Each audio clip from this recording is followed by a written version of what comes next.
Last time हमने gestation period और pregnancy period के हवाले से डिस्कस किया था। 270 डेज और 9 मंथ। जेस्टेशन पीरियड कंप्लीट होता है तो देन जो है बर्थ ऑफ द बेबी होता है, डिलीवरी ऑफ द बेबी का अमल होता है। और बर्थ के हवाले से 2 पॉइंट्स आपने याद रखनी है टेक्स्ट बुक के हवाले से। यूटेरिन कॉन्ट्रैक्शंस जो होती हैं, यूटेरिन कॉन्ट्रैक्शंस उनको लेबर कहा जाता है और under the influence of oxytocin. जैसे gestation period pregnancy period 9 month का कंप्लीट होता है तो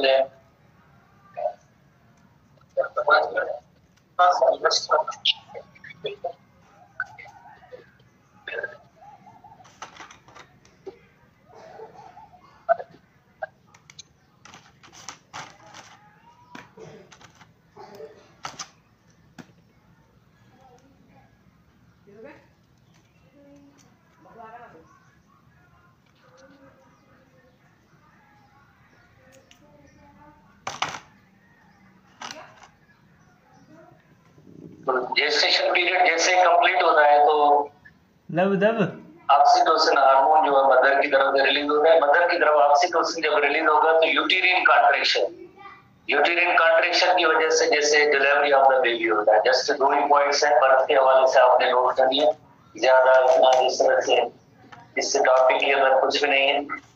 तो after the gestation period with in human being the last और 9 मंथ और जेस्टेशन पीरियड को कहां से काउंट किया जाता है? Conception till baby is fully developed and ready to be born.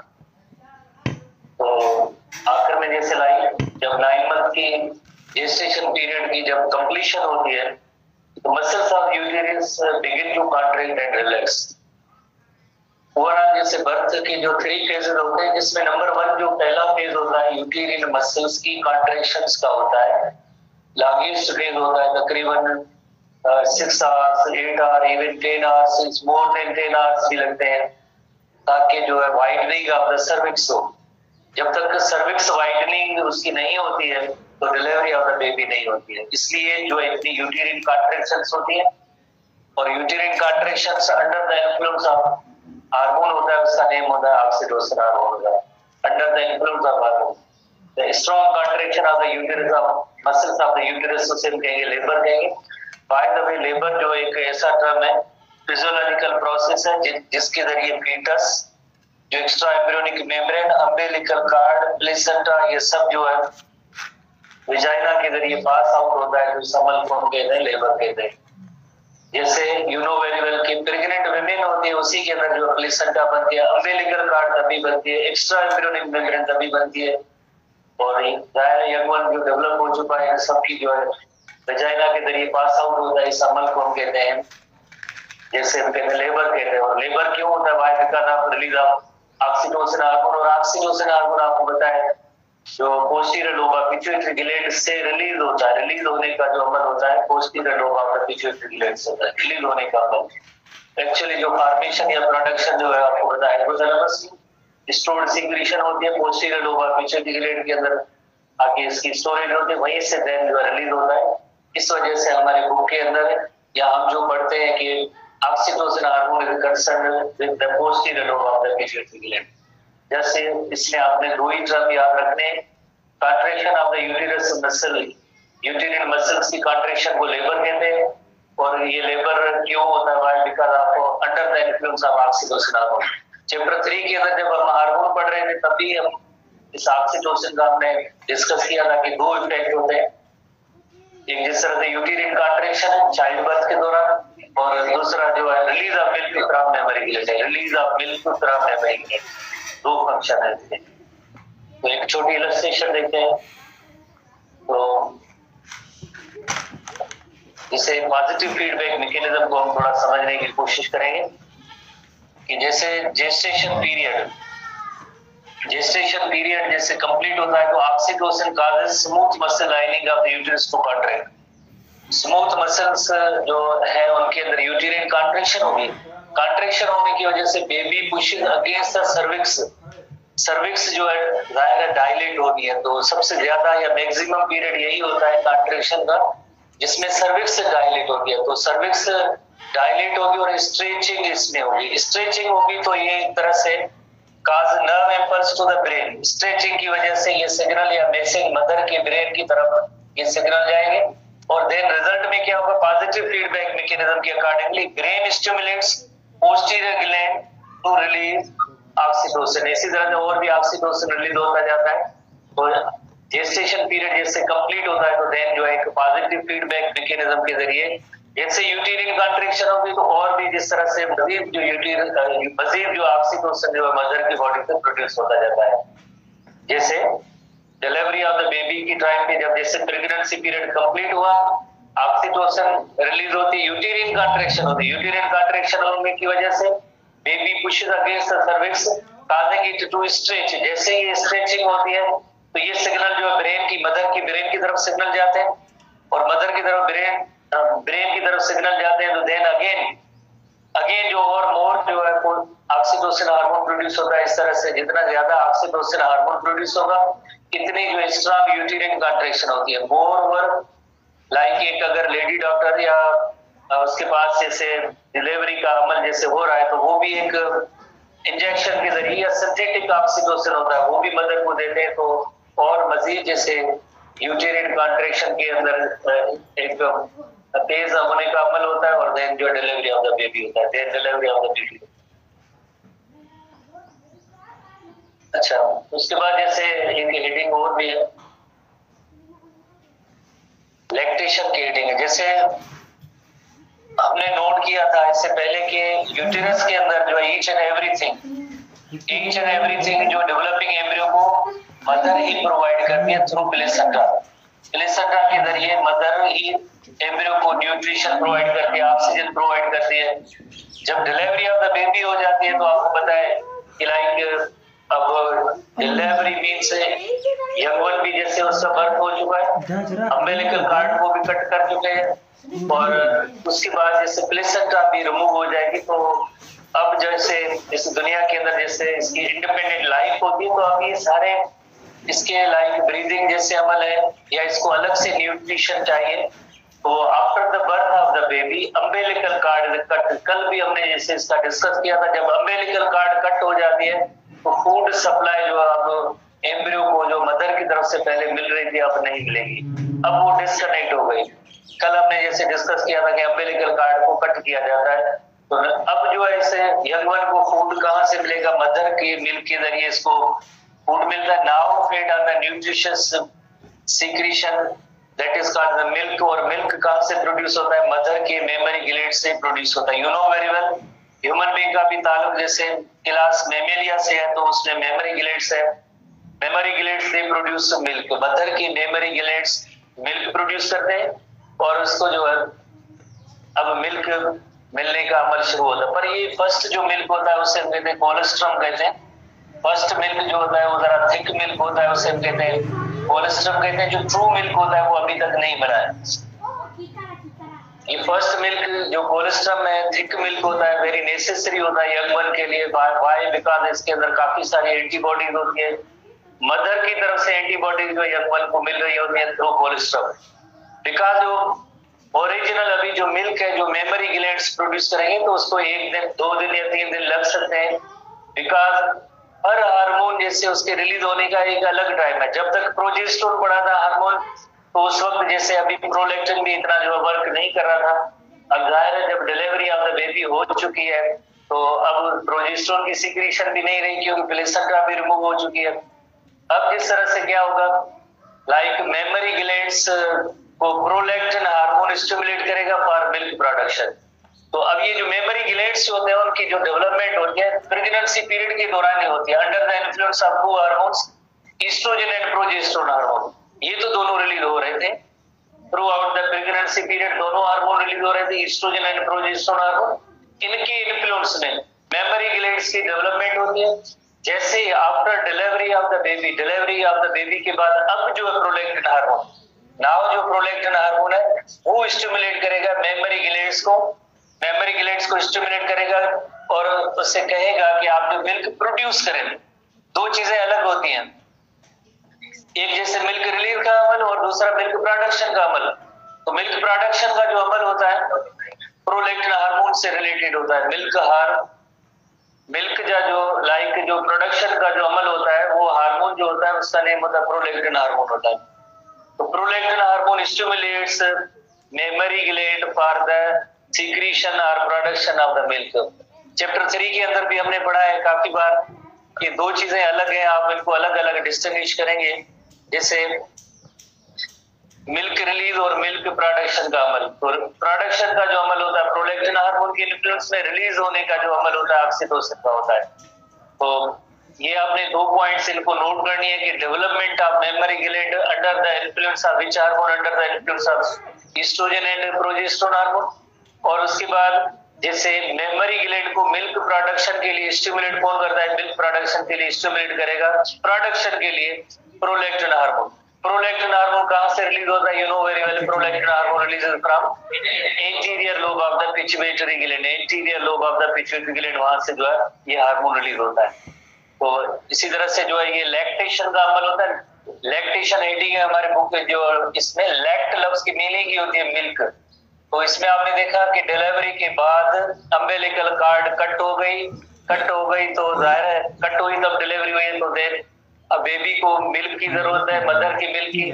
तो मेमोरी ग्लैंड्स को डेवलप कराने में ईस्ट्रोजन और प्रोजेस्टेरोन हार्मोन का रोल होता है।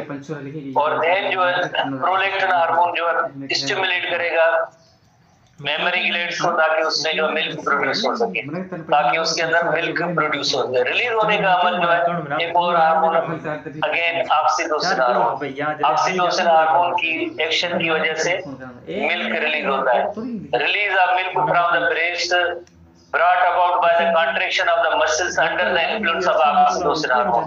तो देखिए लैक्टेशन के हवाले से सबसे पहले ईस्ट्रोजन एंड प्रोजेस्टेरोन हार्मोन को हमने नोट किया कि इनके जरिए डेवलपमेंट ऑफ मेमोरी ग्लैंड होती है।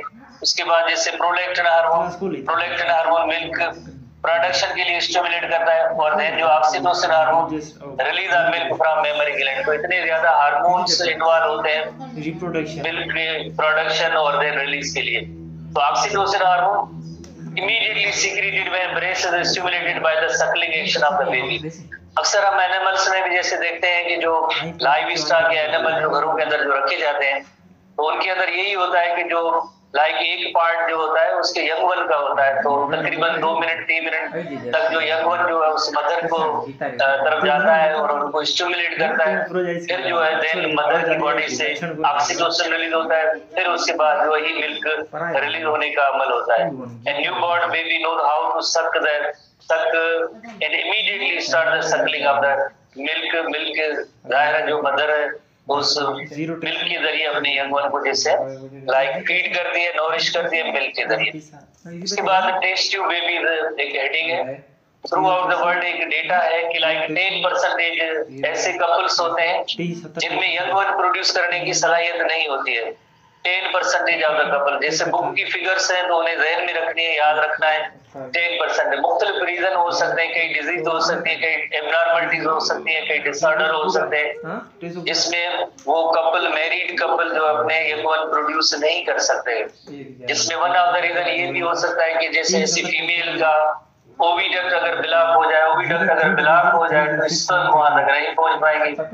स्पर्म नहीं पहुंच पाएंगे तो साइट ऑफ फर्टिलाइजेशन, जैसे ओविडक्ट है, एक स्पर्म की यूनियन नहीं होगी, फर्टिलाइजेशन नहीं होगी तो यंग वन नहीं प्रोड्यूस होगा।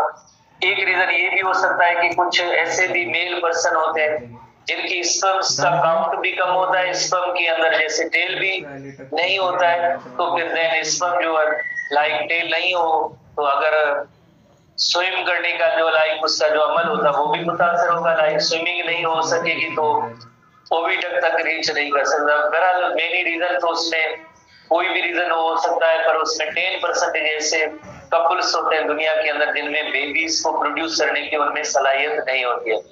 हर इंसान की जैसे एक नेचर होती है कि उसका एक ऑफस्प्रिंग या औलाद हो, तो इस तरह से जो एक मेडिकल टेक्निक है उसके जरिए जैसे ऑफस्प्रिंग प्रोड्यूस किया जा सकता है। अगर कोई ऐसी इनफर्टिलिटी की कंडीशन हो भी तब जैसे मेडिकल साइंस के अंदर एक ऐसी टेक्निक आई है जिसके जरिए जैसे अगर फीमेल की बॉडी के अंदर जैसे फर्टिलाइजेशन का अमल नहीं भी होता है तो कुछ ऐसी टेक्निक्स है जिनके जरिए इस कंडीशन को ओवरकम किया जा सकता है। जब बच्चे पैदा करने की सलाहियत ना हो तो उस कंडीशन को हम कहते हैं इनफर्टिलिटी कहते हैं, और उसमें काफी सारे इनफर्टिलिटी के जो रीजन भी हो सकते हैं, जिसमें वन ऑफ द रीजन ये भी हो सकता है ब्लॉकेज ऑफ द ओविडक्ट है। ब्लॉकेज ऑफ द ओविडक्ट अगर होंगे तो स्पर्म के not reach the egg cell. तो अब एक technique that is called as in vitro fertilization. दो टर्म आप सीखेंगे, जैसे एक इन विट्रो फर्टिलाइजेशन और दूसरा टर्म है in vivo fertilization. In vitro fertilization and in vivo fertilization. In vivo fertilization की मीनिंग होती है ऐसी फर्टिलाइजेशन का अमल जो inside the body of female हो, inside the body of female हो, नेचुरल वे जो है बॉडी ऑफ फीमेल की बॉडी के अंदर जो फर्टिलाइजेशन ओविडक्ट के अंदर होती है, तो ऐसी फर्टिलाइजेशन को हम कहते हैं in vivo fertilization, in vitro fertilization. Vitro लफ्ज का मतलब होता है कोई लेबोरेटरी का कोई इक्विपमेंट है, लैब का कोई इक्विपमेंट, जैसे कोई टेस्ट ट्यूब भी हो सकता है, कोई डिश हो सकती है। टेस्ट ट्यूब के अंदर अगर फर्टिलाइजेशन का अमल हो तो ऐसी बेबीज के पैदा होने के अमल को आगे हम कहेंगे test tube baby. Just egg और स्पर्म की यूनियन फर्टिलाइजेशन का अमल टेस्ट ट्यूब के अंदर होता है, so it is called in vitro fertilization और टेस्ट ट्यूब बेबी। सो इस अमल को हम कहेंगे इन विट्रो फर्टिलाइजेशन या टेस्ट ट्यूब बेबी कहेंगे। तो अब होगा क्या, जिस तरह से इस प्रोसेस के अंदर वही हस्बैंड एंड वाइफ, हस्बैंड जैसे स्पर्म जो डोनेट करता है और वाइफ की जो एग सेल होंगे, पर उनकी जो फर्टिलाइजेशन का outside the body of female होगा, outside the body of female, सही है, that is the laboratory dish equipment.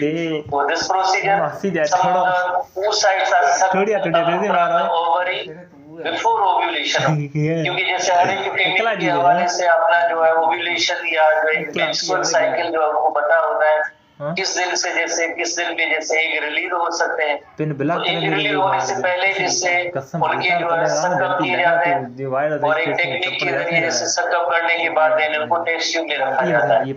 इनके एग्स फिर कहाँ फर्टिलाइज होंगे, आउटसाइड द बॉडी होंगे। कहाँ पे होंगे, किसी लेबोरेटरी डिश में, लेबोरेटरी डिश में उसमें जैसे ओसाइड तो लिए, अब sperms taken from her husband, उसके हस्बैंड से लिए जाते हैं। देन इनकी एग्स जो है इन विट्रो फर्टिलाइजेशन, हम उस अमल को हम कहेंगे इन विट्रो फर्टिलाइजेशन। फिर दायरा एक स्पर्म वही हस्बैंड वही लाइक उसकी वाइफ है, उनकी एग और स्पर्म है, देन उनकी यूनियन होगी। यूनियन के रिजल्ट में आपको पता है जाइगोट बन रहा है, और ये जाइगोट बनने का अमल जो हुआ है वो जस्ट इसी टेस्ट ट्यूब के अंदर हुआ है। फिर चंद दिनों तक इस जाइगोट को एक कंडीशंस दी जाएगी, मीडियम स्टार्ट होती है, चंद एक सेल आगे बनेंगे तो उसके बाद उसको वापस जो है लाइक मदर की बॉडी के अंदर उस वाइफ की लाइक यूटेरस के अंदर रखा जाता है, यूटेरस के अंदर रखा जाता है, जिसके अंदर फर्दर 9 मंथ्स की जो डेवलपमेंट होती है वो उसी लाइक वाइफ की जिस तरह से यूटेरस और वूम के अंदर होगी। लेबोरेटरी के अंदर जस्ट यही अमल हुआ, एक स्पर्म की यूनियन हुई है, फ्यू डेज और मजीद रखा जाएगा लेबोरेटरी के अंदर, और उसके बाद इसको जो है ट्रांसफर किया जाता है यूटेरस के अंदर, इम्प्लांटेशन भी होगी, नॉर्मल उसका जो है डेवलपमेंट का प्रोसीजर होगा और बर्थ भी नेचुरल रेट से होगी। जस्ट ये इस टेक्निक के अंदर ये अमल हुआ है कि एक और स्पर्म की यूनियन है जो outside the body of female हुई है, जिस टेक्निक के रिगार्डिंग टेस्ट ट्यूब बेबी। एक इलस्ट्रेशन देखते हैं कि उसके अंदर प्रोसीजर को थोड़ा सा डिफाइन किया गया है। डिफाइन इस तरह से किया गया है कि लाइक सबसे पहले अमल में जैसे ये ओवरी है, वाइफ की ओवरी है, इसमें जैसे ऊ साइड से हमको लिया जाता है, टेक्निक के जरिए ऊ साइड से लिए जाएंगे। ऊ साइड्स को जैसे टेस्ट ट्यूब में रखा जाता है, टेस्ट ट्यूब में। इसी तरह से जो हस्बैंड होता है, इसका हस्बैंड होता है, उसके स्पर्म लिए जाते हैं। तो एग और स्पर्म दोनों को एक सिंगल टेस्ट ट्यूब में रखेंगे तो यकीनन जाइगोट भी बनेगा और फर्दर इनके अंदर डेवलपमेंट होगी। फ्यू डेज जब इस टेस्ट ट्यूब में रखेंगे तो इन्हीं को इसी स्टेज को देन जो वाइफ या उससे डेवलपिंग ह्यूमन की जो मदर होती है उसी की यूटेरस के अंदर रखा जाएगा, जहाँ पे कंप्लीट डेवलपमेंट होगी, नॉर्मल डेवलपमेंट होगी, then birth of the baby होता है। तो इस टेक्निक को इन विट्रो फर्टिलाइजेशन कहते हैं। टेस्ट ट्यूब लफ्ज इस वजह से आया है, सिर्फ इस वजह से आया कि एग और स्पर्म की यूनियन जो होती है वो टेस्ट ट्यूब के अंदर होती है, लेबोरेटरी डिश के अंदर होती है, इक्विपमेंट के अंदर होती है। सो इस वजह से हम इसे कहते हैं टेस्ट ट्यूब बेबी कहते हैं। So they are called test tube baby. कोई और दूसरा नहीं खिलाई कर पूरी बेबीज की डेवलपमेंट टेस्ट ट्यूब में हो रही है, ऐसे नहीं है। आजकल तो जिस तरह से एक शायद टेक्निक आई है जिसके अंदर कंप्लीट डेवलपमेंट जो है एक मशीन के जरिए होती है। आपने जैसे सुना होगा आर्टिफिशियल इंटेलिजेंस को इस्तेमाल किया गया, आर्टिफिशियल होम जिसे कहते हैं वो प्रोवाइड की गई। पूरी 9 मंथ की डेवलपमेंट भी outside the body of mother होती है। कुछ ऐसी मदर्स भी होती है जिनके अंदर अगर यूटेरस सपोर्ट नहीं करती है तो वो सरोगेसी के जरिए यंग वन की डेवलपमेंट भी कराते हैं। एक यानी थर्ड मदर, थर्ड कोई एक other than husband and wife के अलावा एक और जिस तरह से फीमेल जो सरोगेट मदर कहलाती है वो होम प्रोवाइड करती है 9 मंथ्स के लिए। तो इस तरह से भी, इससे पहले भी जिस तरह से पाकिस्तान में नहीं पर दुनिया के अंदर और कंट्रीज के अंदर सरोगेसी भी कॉमन है, जिसके अंदर जैसे यंग वन की डेवलपमेंट जस्ट एक अनदर वुमेन के जरिए। बहरहाल टेक्नोलॉजी और आगे जिस तरह से बढ़ी है तो आजकल जैसे आर्टिफिशियल होम भी जैसे आर्टिफिशियल। उसके बाद जैसे हम नेक्स्ट हेडिंग पे आते हैं एसटीडीज, सेक्सुअली ट्रांसमिटेड डिजीज। जैसे आपको पता है कि हर एक हम जब सिस्टम पढ़ते हैं उनके अंदर कोई ना कोई एक डिसऑर्डर होता है। जीआईटी डिसऑर्डर से लेकर कार्डियोवैस्कुलर डिसऑर्डर से लेकर देन जैसे इंटर क्लास के अंदर आप आए थे रेस्पिरेटरी सिस्टम के डिसऑर्डर, इंटर क्लास के अंदर आप आए थे तो लाइक पहले चैप्टर के अंदर किडनी से रिलेटेड डिसऑर्डर है, स्केलेटल सिस्टम रिलेटेड डिसऑर्डर है, मस्कुलर सिस्टम रिलेटेड डिसऑर्डर है, nervous system related disorder, hormonal जैसे उस हवाले से हाइपो या हाइपर सिक्रेशन के हवाले से डिसऑर्डर। तो इसी तरह से sexually transmitted disease short form में एसटीडीज कहते हैं। एसटीडीज सेक्सुअली ट्रांसमिटेड डिजीज, ठीक है ना। ये एसटीडीज जो शॉर्ट फॉर्म है सेक्सुअली ट्रांसमिटेड डिजीज, यानी ऐसी डिजीज जो सेक्सुअल कांटेक्ट के जरिए एक पर्सन से दूसरे पर्सन में जैसे ट्रांसमिट हो। जैसे लाइक एक ऐसा पर्सन जो हेल्दी पर्सन है, एक ऐसा पर्सन जो हेल्दी है उसमें कोई भी जैसे डिजीज नहीं है, पर एक ऐसा पर्सन है जो इन्फेक्टेड है जिसके पास कोई डिजीज है, डिसऑर्डर है। अब ये इन्फेक्टेड पर्सन सेक्सुअल कांटेक्ट के जरिए जो है हेल्दी पर्सन को जो है डिजीज दे सकता है। इन्फेक्टेड पर्सन किसी भी हेल्दी पर्सन को ये डिजीज देगा, बट कांटेक्ट सेक्सुअल कांटेक्ट के जरिए ये डिजीज आ सकती है। तो ऐसी डिजीज को हम कहते हैं STDs, sexually transmitted disease. Sexually transmitted disease जो सेक्सुअल कांटेक्ट के जरिए एक इन्फेक्टेड पर्सन से हेल्दी पर्सन तक जो वो डिजीज आती है तो उसे हम जैसे एसटीडीज कहते हैं। डेफिनेशन है वेरी क्लियर कि STD is a group of element that may infect a healthy person during the sexual contact with the infected person. तो इस 2-3 लाइन को जस्ट हम इन 2 वर्ड्स में खत्म कर सकते हैं कि ऐसी डिजीज जो इन्फेक्टेड पर्सन से हेल्दी पर्सन तक आए थ्रू सेक्सुअल कांटेक्ट तो उसे हम कहते हैं सेक्सुअली ट्रांसमिटेड डिजीज। और भी कई डिजीज होती है बट हमारे बुक के हवाले से 4 डिजीज है, तो इनके हवाले से टेस्ट में जो टेस्ट होती है मेडिकल के इंटर टेस्ट, उसमें ऐसे सवाल कई बार आते रहते हैं और डिजीज का कोई ना कोई 1, 2, 3 जो है सवाल होते हैं। जिन्होंने टेस्ट की उनको पता है डिजीज के हवाले से कैसे सवाल आते हैं कि लाइक फिलहाल डिजीज है उसका रीजन या कॉज क्या है, सिम्टम क्या है, बैक्टीरियल डिजीज है, वायरल डिजीज है या फंगल डिजीज है या प्रोटोजोल डिजीज है, डिजीज की कैटेगरीज है तो वो पूछी जाती है। तो सबसे पहला मैं हमेशा स्टूडेंट को बताता हूँ 4 जो डिजीज है। तो पहली जो ये 2 डिजीज है ये जो होती है बैक्टीरियल डिजीज, गोनोरिया और साइफिलिस। सिफिलिस जो है ये बैक्टीरियल डिजीज है और इसका जो रीजन है या काज है डिसेरिया, गोनोरिया ही और Treponema pallidum. Treponema pallidum Neisseria, gonorrhoeae bacterium का नेम है, ट्रिपोनेमा पैलिडम भी बैक्टीरियम का नेम है। इसी तरह से जेनाइटल हर्पेस, जेनाइटल हर्पेस लफ्ज इस वजह से इस्तेमाल हुआ है बिकॉज़ एक हर्पेस ऐसी भी है जिसे कहते हैं ओरल हर्पेस कहते हैं। तो इसी वजह से genital refers to reproductive system या reproductive parts, so it is called genital herpes. Genital herpes और एड्स दोनों जो है वायरल डिजीज है, दोनों वायरल डिजीज है। Genital herpes is caused by herpes simplex virus. Herpes simplex virus, HSV, herpes simplex virus. और AIDS is caused by HIV, you know very well, first year के हवाले से चैप्टर 5 के अंदर एक डिटेल का टॉपिक मौजूद है, वहाँ पे मौजूद है। तो कोई भी डिजीज हो अगर हम उसको पढ़ते हैं तो उसके 2-3 हेडिंग्स होती है, जिसमें नंबर 1 हेडिंग होती है कि डिजीज का रीजन या काज क्या है, डिजीज कैसे ट्रांसमिट होती है, ट्रांसमिट होने के बाद जिस तरह से कौन कौन सी सिम्टम्स होती है, सिम्टम्स के बाद जैसे हम एक और हेडिंग में आते हैं कि आइदर इसकी ट्रीटमेंट अवेलेबल है या नहीं है। तो ट्रीटमेंट अवेलेबल है या नहीं है, दूसरे लफ्जों में हम प्रिकॉशंस कौन से लेने चाहिए जिसकी वजह से ये डिजीज कम से कम जो ट्रांसमिट हो या लोग इसके मुतासर ना हो, तो प्रिकॉशंस क्या होते हैं। तो लाइक चंद एक जिस तरह से हेडिंग है, जैसे काज को जैसे आपने पहले गोनोरिया का पढ़ा है कि डिसेरिया गोनोरिया जो है इसका काज है। ट्रांसमिशन कैसे होते हैं? ट्रांसमिशन सेक्सुअल कांटेक्ट के जरिए होती है। Sexual contact usually through genital and oral contact, usually through genital and oral contact. Genital refers to reproductive parts, उनको जेनाइटल्स कहते हैं। सेक्सुअल कांटेक्ट और ओरल कांटेक्ट के जरिए भी जैसे ट्रांसमिट हो सकती है।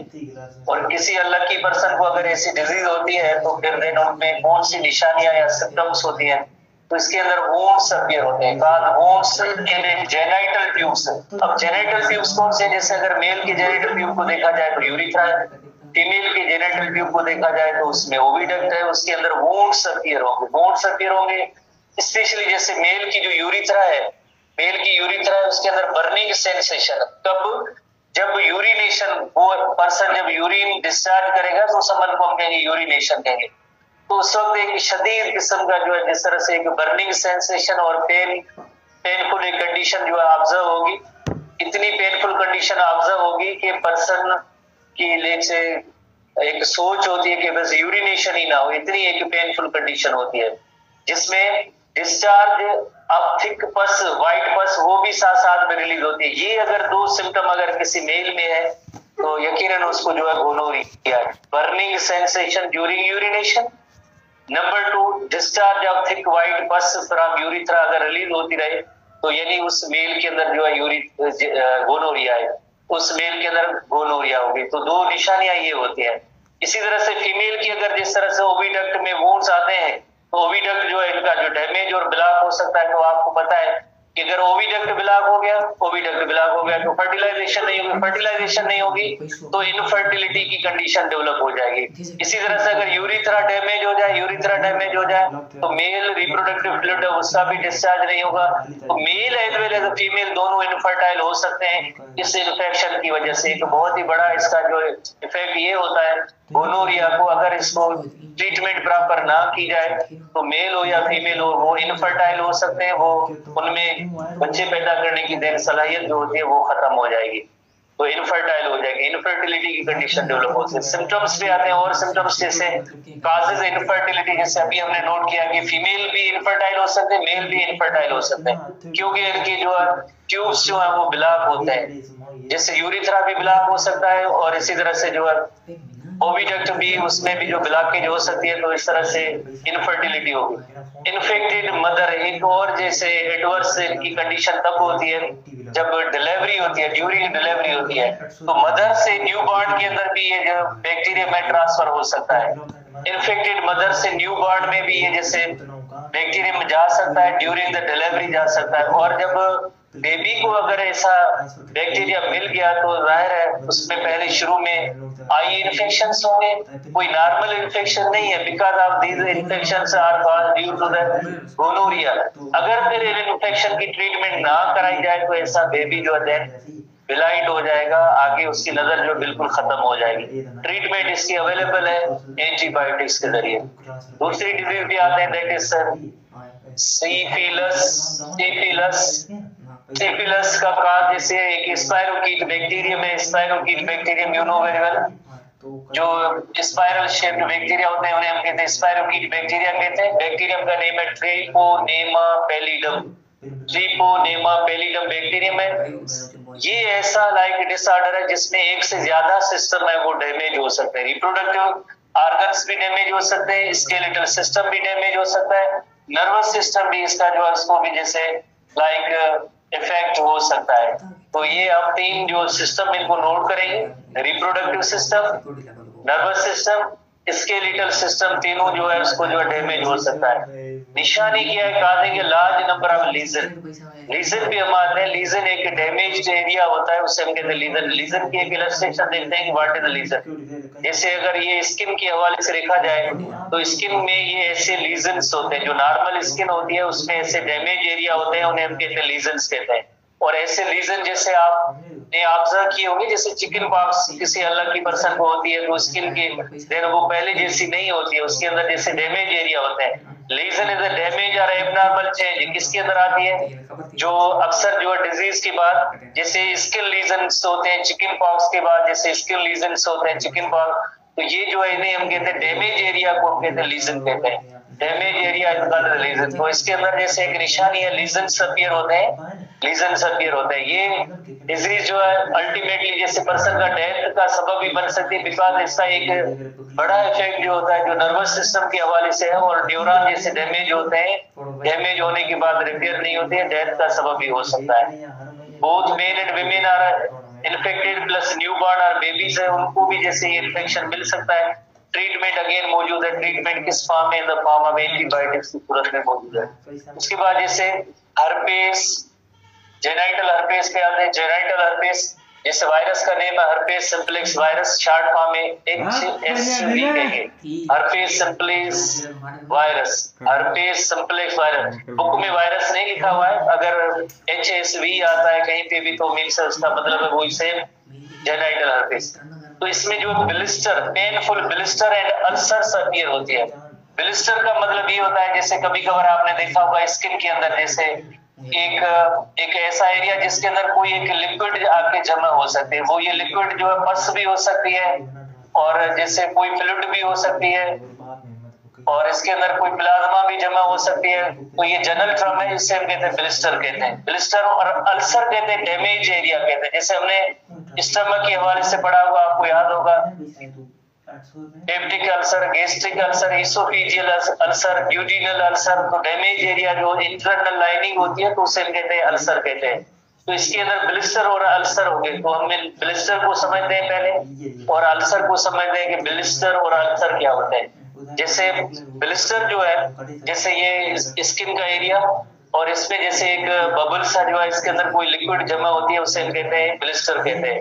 या जिस तरह से रबिंग की वजह से खास तौर पे न्यू शूज पहनते हैं, उसके बाद ये जो एड़ी का जो रीजन होता है उसके अंदर आपने देखा होगा कि एक लिक्विड से अंदर जो जमा, रबिंग की वजह से भी ऐसे हो सकती है, देन ये स्किन जो रप्चर हो जाती है, तो this is also called the blister, इससे ब्लिस्टर कहते हैं। और जो अल्सर होती है जैसे कभी कभार जैसे लिप्स में आपने देखा होगा ये डैमेज जो एरिया होता है, डैमेज एरिया कभी किन रीजन की वजह से, इससे भी हम लाइक अल्सर कह सकते हैं। और स्टमक के अंदर लाइनिंग के अंदर, इंटरनल लाइनिंग के अंदर डैमेज एरिया होता है, उसे भी हम अल्सर कहते हैं। अल्सर जो डैमेज एरिया होता है, ब्लिस्टर वो होता है जिसके अंदर कोई लिक्विड या फ्लूइड आके जमा होती है, लिक्विड या बॉडी फ्लूइड आके जमा होती है, एक जैसे बबल सा बन जाता है, उससे हम कहते हैं लाइक ब्लिस्टर कहते हैं, उसे हम कहते हैं ब्लिस्टर कहते हैं। तो इसके अंदर क्या होगा, ब्लिस्टर्स एंड अल्सर्स अपीयर होते हैं।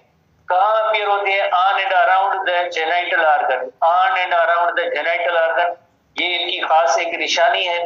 और ट्रांसमिशन कैसे होती है, ट्रांसमिशन सेक्सुअल कांटेक्ट के जरिए, बॉडी फ्लूइड के जरिए।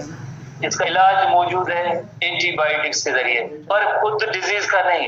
इट्स वेरी क्लियर है, आखिरी लाइन के अंदर देखें, disease itself is not cured, because जो इस डिजीज की वजह से जो कॉम्प्लिकेशंस होती है ना, उनको ट्रीट करने के लिए जो एंटीबायोटिक्स होती है।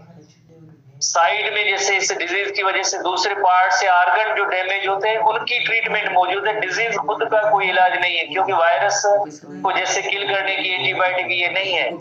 उस वायरस की वजह से रिमेनिंग अदर पार्ट्स जो डैमेज हो रहे हैं, जो लाइक जिस तरह से उनमें ब्लिस्टर्स हो रहे हैं, अल्सर हो रहे हैं, उनकी ट्रीटमेंट एंटीबायोटिक के जरिए की जा सकती है, कॉम्प्लिकेशन की ट्रीटमेंट की जा सकती है, बट डिजीज खुद का जैसे इलाज नहीं है, इटसेल्फ इज नॉट क्योर्ड।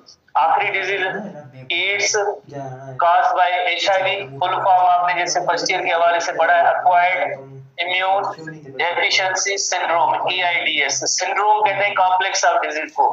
काज क्या है, रीजन क्या है, HIV वायरस है, human immuno deficiency virus HIV।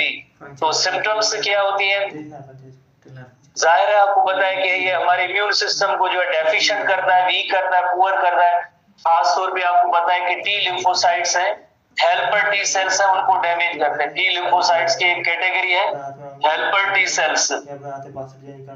First year के चैप्टर 5 के अंदर डिटेल इसकी मौजूद है कि लाइक ये डिजीज की हवाले से HIV की स्ट्रक्चर क्या है, ट्रांसमिशन कैसे होती है, तो डिटेल वहीं भी मौजूद है। बट यहाँ पे जो सिम्टम के हवाले से हम नोट ये करेंगे कि आप इसमें जो इम्यून सिस्टम जब वीक हो जाता है तो काफी सारे जो है उसमें इन्फेक्शन हो सकते हैं, नंबर ऑफ इन्फेक्शन हो सकते हैं। तो उसमें ट्रांसमिशन जैसे कैसे होती है, genital and body fluid major source है।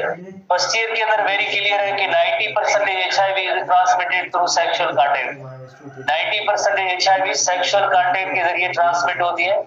एक जैसे इन्फेक्टेड पर्सन जो होता है किसी नॉर्मल पर्सन को ये HIV मुंतकिल कर सकता है। अदर पॉसिबल रीजन जैसे अनस्क्रीन्ड ब्लड होता है, जैसे ब्लड की अगर कोई डोनेशन जैसे कर रहा है या कोई ले रहा है तो आपको पता है, तो पता तो होना चाहिए कि इसकी ब्लड के अंदर कोई HIV तो नहीं है, जो खास तौर पे जो ब्लड डोनेट करते हैं लोग। अगर किसी अल्लाह की पर्सन में जैसे मौजूद है और वो ब्लड दे रहा है कि अच्छी गुडविल से, पर उसके अंदर अगर HIV होता है तो उसको उससे पता ही नहीं चलता है तो चला जाता है। Reuse of syringe and needle bar bar repeatedly use करने से हो सकता है। मदर अपने न्यू बॉर्न को दे सकती है, किसके जरिए दे सकती है, प्लेसेंटा के जरिए भी दे सकती है। मदर टू चाइल्ड जो जाते हैं प्रेगनेंसी के दौरान प्लेसेंटा के जरिए, डिलीवरी के दौरान भी जा सकती है, और मदर अपने यंगवन को ब्रेस्ट मिल्क के जरिए भी ये दे सकती है। तो मदर अपने न्यू बॉर्न को दे सकती है। Reuse of syringe and needle के जरिए हो सकता है, अनस्क्रीन्ड ब्लड के जरिए भी होता है। 90% HIV is transmitted through sexual contact. Sexual contact किन सोर्सेज के जरिए HIV नहीं फैलती है? HIV is not transmitted through saliva के जरिए नहीं होती है, टीयर्स के जरिए नहीं होती है, स्वेट के जरिए नहीं होती है, हगिंग के जरिए नहीं होती, शेकिंग हैंड उसके जरिए नहीं हो सकती है, sharing toilet, sharing dishes, year है उससे एयरबॉर्न नहीं है, क्लोज माउथ जैसे वेरी क्लोज इस तरह से, और सोशल कांटेक्ट एक ही रूम में जैसे बैठे तो इनसे HIV मुंतकिल नहीं होती है।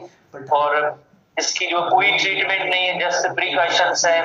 ये जो सोर्सेज जो बताए गए उन सोर्सेज से अगर अवॉइड किया जाएगा तो HIV से बच सकते हैं। बचना ही बेहतर होता है, बिकॉज इस डिजीज का कोई ट्रीटमेंट इलाज नहीं आज तक डिस्कवर हुआ है।